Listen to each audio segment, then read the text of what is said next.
If you are looking for a book to help you find clarity, focus, and wisdom in your daily life, then let me tell you about The Daily Stoic by Ryan Holiday.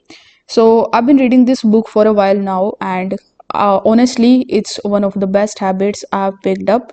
The book is structured as a daily guide with 366 entries, each starting with a quote from Stoic philosophers like Marcus and Seneca.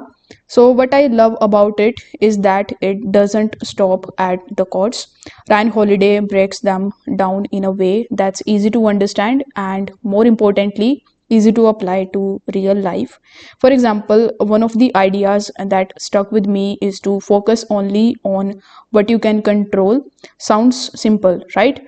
But when you actually start practicing it, you will notice that how much unnecessary stress you can let go of. The best part is that you don't have to read it at once. It's perfect for a quick morning read or even before bed to reflect on your day. And it's not just for philosophy enthusiasts.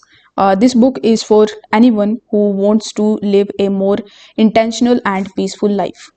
Now, if this sounds like something you would enjoy, I've added a link in the description where you can grab your copy on Amazon, and trust me, it's worth it. Let me know in the comments if you have read it or if you are planning to, and if you have any other book recommendations, I would love to hear them. Thank you so much for watching. I will see you in the next one.